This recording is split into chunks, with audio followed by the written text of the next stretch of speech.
আপনারা জানলে অবাক হবেন, পুরান ঢাকার তেহরি রান্নায় সাধারণ মশলা বাদে ওরা দুইটা স্পেশাল মশলা ব্যবহার করে থাকে, আর এতে করেই ওদের তেহরির স্বাদ এবং ঘ্রাণ একেবারেই অন্যরকম হয়।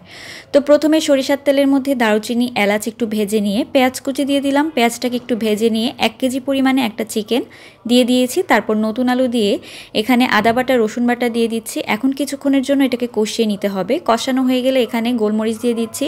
2 রকমের গোলমরিচ দিয়েছি, সাদা এবং কালো। কাঁচামরিচ চেরা দিয়েছি, আর এতে করেই কিন্তু ঝালটা আসবে। গুঁড়ামরিচ এখানে আমি ব্যবহার করছি না।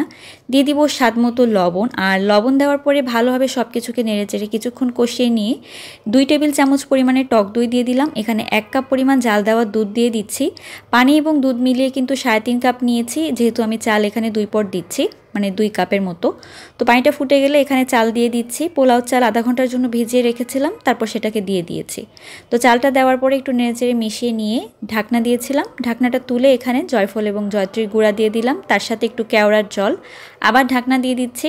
10 মিনিট পরে ঢাকনাটা তুলে নিয়ে আবারও ভালোভাবে নেড়েচেড়ে একটু মিশিয়ে নিয়ে তারপর দিয়ে দিব এখানে কাঁচামরিচ। কাঁচামরিচ দিলে কিন্তু খুব সুন্দর একটা ফ্লেভার আসে। তো ঢাকনা দিয়েছি। 5 মিনিট পরে একটু উপর নিচ করে দিচ্ছি, তাহলে চালটা সব দিক থেকে ভালোভাবে ফুটে যাবে। এবার আবার ঢাকনা দিয়ে দিব, আর ঢাকনা দিয়ে রাখার পরে 5 মিনিট দমে দিয়ে দেখতেই পাচ্ছেন কত সুন্দরভাবে ঝরঝরে পুরান ঢাকার তেহরি তৈরি হয়ে গিয়েছে।